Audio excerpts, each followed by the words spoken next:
Hello everyone, मेरा नाम है नितिन शर्मा और मैं आप लोगों को इस बार मैं गांव आया हूं, विलेज आया हूं और मैं कोशिश करूंगा कि आप लोगों को एंशिएंट इंडिया का, मेडिवल इंडिया का एंड मॉडर्न इंडिया का एक प्लेलिस्ट बना कर दूं, ठीक है ना। तो सबसे पहले हम एंशिएंट इंडिया से स्टार्ट करते हैं। तो दोस्त, सबसे पहले हम स्टोन एज के बारे में बात करेंगे। स्टोन एज क्या होता है और स्टोन एज का क्या इंपॉर्टेंस है।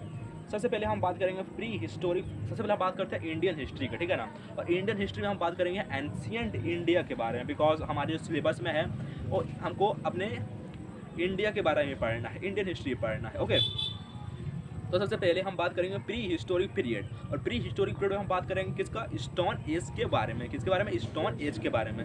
तो पैलियोलिथिक पीरियड, सबसे पहले 3 पीरियड होता है। एक पैलियोलिथिक पीरियड, एक मेसोलिथिक पीरियड, एक न्यूलिथिक पीरियड, ठीक है। तो सबसे पहले हम बात करेंगे पैलियोलिथिक पीरियड के बारे में। तो जो पैलियोलिथिक पीरियड है उसका जो टाइम पीरियड है वो अननोन से लेकर वो 8000 बीसी तक का है, ठीक है ना। तो सबसे पहले पैलियोलिथिक पीरियड में ही इन्वेंशन ऑफ फायर होता है। वहाँ के लोग हंटिंग एंड फूड गैदरिंग हुआ करते थे और the life of a man was totally dependent upon hunting in that period, ठीक है। और उस टाइम के जो मैन हुआ करते थे वो नेग्रिटो रेस के हुआ करते थे। और यहाँ पर जो है ऑस्ट्रिच भी पाया गया है। फिर पैलियोलिथिक पीरियड का जो टाइम पीरियड है इतना ज़्यादा बड़ा है, इसके टाइम पीरियड को देखते हुए इसको फिर 3 पार्ट में डिवाइड किया गया, ठीक है। तो सबसे पहले लोअर पैलियोलिथिक पीरियड, उसके बाद आता है आपका middle palaeolithic period, then upper palaeolithic period. तो सबसे पहले हम बात करते हैं यहाँ पर लोअर पैलियोलिथिक पीरियड के बारे में। तो जो लोअर पैलियोलिथिक पीरियड है यहाँ पर क्वार्टाइज स्टोन फॉर मेकिंग टूल्स, मतलब टूल्स बनाने के लिए यहाँ पर क्वार्टाइज स्टोन का यूज़ किया जाता था। और ये जो टूल है इसको 2 पार्ट में बांटा गया है, एक चॉपर चॉपिंग टेबल कल्चर और एक हैंड एक्स कल्चर, ठीक है। तो यहाँ पर जो टूल्स है एक सोहन रिवर वैली पंजाब में मिला है। और टूल्स है जैसे कि बादाम मदरोई एंड अत्रिपक्कम नियर मद्रास में। और यहाँ पर जो फर्स्ट हैंड एक्स है बाय रॉबर्ट ब्रूसवुड इन पल्लवरम मद्रास में, मद्रास पड़ता है तमिलनाडु में, 1863 में पाया गया था। ओके, अब हम बात करते हैं मिडिल पैलियोलिथिक पीरियड के बारे में। क्या होता है मिडिल पैलियोलिथिक पीरियड? तो यहाँ पर जो मिडिल पैलियोलिथिक पीरियड है यहाँ के जो स्टोन्स है वो जैस्पर के, चर्ट के एंड फ्लिंट स्टोन के थे, ठीक है। और यहाँ का जो टूल्स है वो फ्लक, यानी कि फ्लक कल्चर के हुआ करते थे। वो जो एविडेंस है वो मिला है कहाँ से मिला है? वेलन रिवर वैली से। फिर आता है अपर पैलियोलिथिक पीरियड। अपर पैलियोलिथिक पीरियड में है हमारा, वहाँ के जो टूल्स हुआ करते थे वो ब्लेड के हुआ करते थे। और यहाँ पर इवोल्यूशन ऑफ होमो सैपियंस हुआ था। किसका evolution? Evolution of Homo sapiens. और यहाँ का जो एविडेंस है वो Narmada river valley in Madhya Pradesh में मिलता है आपका। ओके, कोई दिक्कत नहीं। अब हम बात करते हैं कि यहाँ पर cave paintings and cave shelter भी पाया गया है, जैसे कि भीमबेटका भोपाल मध्य प्रदेश में, ठीक है। अब हम बात करते हैं मेसोलिथिक पीरियड की। तो यहाँ पर जो इसका टाइम पीरियड है वो 800 बीसी से लेकर 4000 बीसी तक इसका टाइम पीरियड है। और यहाँ पर जो sizes of tools became shorter, जिसको हम माइक्रोलिथ्स कहा करते हैं। और first evidence of women skeleton in Sarai Nagar Pratapgarh UP में पाया गया है। और यहाँ का जो डोमेस्टिकेशन है मेसोलिथिक पीरियड, तो डोमेस्टिकेशन के लिए ही ज़्यादा फेमस है। आदमगढ़ जो कि मध्य प्रदेश में है और बागोड़ जो कि राजस्थान में है, ठीक है दोस्तों। और न्यूलिथिक पीरियड, हम अगर न्यूलिथिक पीरियड के बारे में बात करते हैं तो 4000 बीसी से लेकर 2500 बीसी तक का टाइम पीरियड है। और यहाँ पर इन्वेंशन ऑफ व्हील हुआ था। यहाँ पर एग्रीकल्चर आया, यानी कि न्यूलिथिक पीरियड में ही न्यू व्हील आया। देन एग्रीकल्चर आया जो कि मेहरगढ़ बलूचिस्तान में पाया गया है। बार्ली, वीट, कॉटन जनरली उगाया जाता था। और स्थायी जीवन के भी साक्ष्य यहाँ पर मिल गए थे, बिकॉज एग्रीकल्चर कर रहे हैं तो एक जगह पर रहना ही पड़ेगा ना आपको। और first evidence of harvesting of rice जो कि कोल्डी हवा प्रयागराज उत्तर प्रदेश से मिला है हमारा। और यहाँ पर जो बुरियल्स है बुर्ज होम जम्मू एंड कश्मीर से मिला हुआ है। और मानव गर्भ में कुत्ते की अस्थियां भी मिली हुई है। और हड्डी के उपकरण, यहाँ पर हड्डी के उपकरण मिले हैं जिसे हम बोन्स टूल्स कहते हैं। चिरांद इन बिहार। अब बात करते हैं हम चालकोलिथिक पीरियड के बारे में। चालकोलिथिक पीरियड, तो चालकोलिथिक पीरियड यहाँ पर जो फर्स्ट मेटल है वो कॉपर का है। इसका जो प्रथम उपयोग किया गया वो 5000 ईसा पूर्व में किया गया। कॉपर हैंड एक्स इन अत्रिपक्कम मद्रास में, ठीक है। अब हम बात करते हैं प्री हड़प्पन सिविलाइजेशन के बारे में। तो मेटल एज में जो हमारा कॉपर हो गया, हस्त कुल्हाड़ी, भाले एवं मानव मूर्तियाँ, गंगा घाटी, ताम्र निधि, 3000 बीसी से लेकर 2000 बीसी तक का टाइम पीरियड था। कोई दिक्कत आपको तो नहीं होनी चाहिए। और हम फिर बात करते हैं यहाँ पर ब्रॉन्ज एज के बारे में। तो जो ब्रॉन्ज एज का जो टाइम पीरियड है, वो ब्रॉन्ज एज मतलब क्या हो गया, वो यानी कि हड़प्पा सिविलाइजेशन 2500 BC से लेकर 1750 BC तक का टाइम पीरियड है। देन आयरन एज आता है जो कि वैदिक पीरियड में आता है, और यहाँ पर अतलंजी खेड़ा में लोहे का भी उपयोग किया जाता था जो कि एटा उत्तर प्रदेश में है।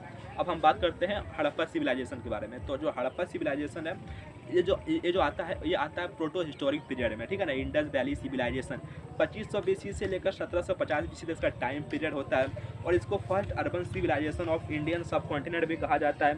इसका जो फर्स्ट रिमेंस है वो 1826 में चार्ल्स मेसन फ्रॉम हड़प्पा इस खोजा था। और 1856 में अलेक्जेंडर कनिगम को फादर ऑफ इंडियन आर्कियोलॉजी भी कहा जाता है। और आर्कियोलॉजिकल सर्वे ऑफ इंडिया का भी गठन होता है, उसका चेयरमैन जॉन मार्शल हुआ करता है। उस समय 1899 से 1905 जो है वो आपका लॉर्ड कर्जन उस समय हुआ करता था, ठीक है ना। एंड उसके बाद यहाँ पर जो है राय बहादुर दयाराम साहनी और राखलदास बनर्जी। तो यहाँ पर जो राय बहादुर दयाराम साहनी है 1921 में ये हड़प्पा खोजता है, और एक साल बाद 1922 में मोहनजोदड़ो राखलदास बनर्जी खोजता है at the bank of Ravi river और at the bank of Indus river. और ये मांड गोबरी डिस्ट्रिक्ट पाकिस्तान और ये लरकाना डिस्ट्रिक्ट पाकिस्तान दोनों ही इंडस वैली के किनारे थे, इसलिए इसको इंडस वैली सिविलाइजेशन भी कहा जाता है, ठीक है।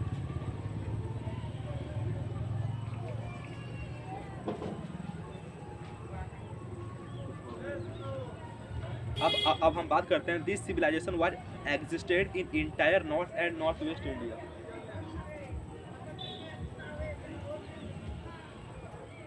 ओके, और ये जो है ये ट्रायंगुलर शेप में था, और इसका जो ब्रॉन्ज एज था कॉपर प्लस टीन, यानी कि कॉपर और टीन मिलाकर ही आपका ब्रॉन्ज मिलाया गया था, इसलिए इसको ब्रॉन्ज एज सिविलाइजेशन भी कहा जाता है। इसका जो जियोग्राफिकल स्टेज के बारे में बात करें, जियोग्राफिकल, तो हड़प्पा जो सिविलाइजेशन है और नॉर्थ में हमारा पड़ता था जम्मू एंड कश्मीर जहाँ पर मांडा है at the bank of Chenab river, और साउथ में हमारा दिमाबाद तो Maharashtra at the bank of Godavari river. उसके बाद आपका जो हो गया हमारा ईस्ट में Alamgir Uttar Pradesh at the bank of Hindan river, और इधर हमारा वेस्ट में हो गया सुल्तान कांगेडुर बलोचिस्तान पाकिस्तान में दास रिवर के नीचे। This civilization was contemporary, Mesopotamia का ये बहुत ही ज़्यादा कंटेम्प्रेरी था, और हड़प्पा पाकिस्तान में है, मोहनजोदड़ो पाकिस्तान में, सुल्तान कांगेडुर पाकिस्तान में, चंदगढ़ो पाकिस्तान में, रोपड़ पंजाब में है, राखीगढ़ी हरियाणा में, कालीबंगा राजस्थान में, रंगपुर गुजरात में है आपका। ओके, अब आपका जो लोथल है वो गुजरात में है, आलमगीरपुर उत्तर प्रदेश में है, बनावली हरियाणा में है, सूत कोटदा गुजरात में है। अब हम ये भी बात कर लेते हैं कौन कौन से नदी के किनारे है, ठीक है ना, वो भी बहुत ज़्यादा इंपॉर्टेंट है। तो हड़प्पा पापा रबी मार रहा है, इससे याद कर लो। मोहनजोदड़ो दारो इंडस, और सुत कांगेडो यानी कि पाकिस्तान का दशा खराब है तो दास, चंदू चंदू और इंदू याद हो गया।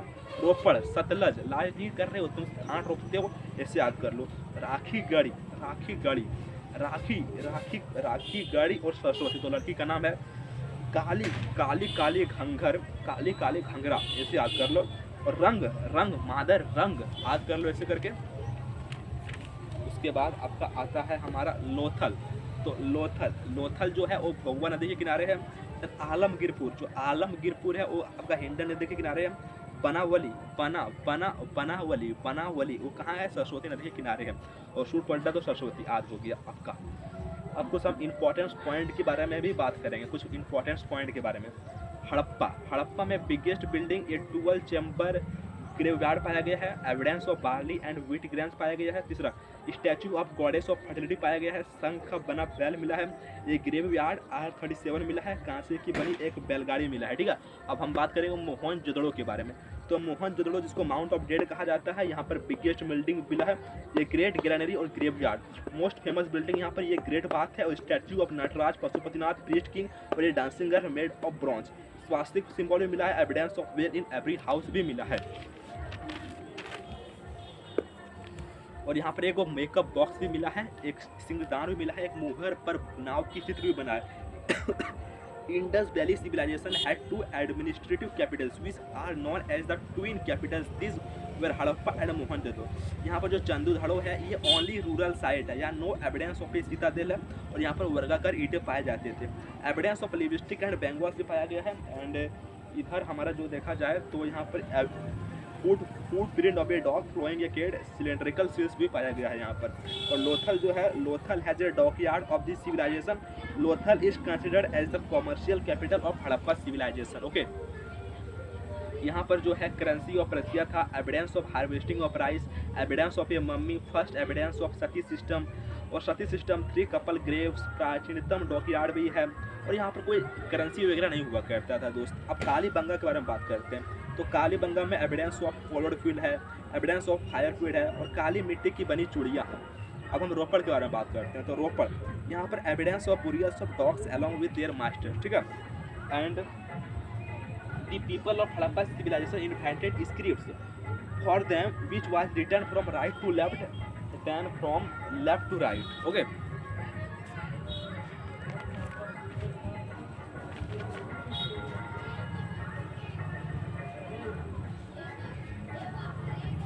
और that was a pictograph script। कौन सा स्क्रिप्ट था? पिक्टोग्राफ स्क्रिप्ट था। इतना पढ़ाऊंगा तो इतना पढ़ाऊंगा कि मैं पागल कर दूंगा। इतना ज़्यादा खूबसूरत प्लेलिस्ट बना कर दूंगा एंशिएंट इंडिया में कि कोई आपको बना कर नहीं दिया होगा इस तरह से। But in about 1750 this was dockyard destroyed by flood civilization, a flood this civilization. Okay, थोड़ा सा ब्रेक लेता हूँ अब।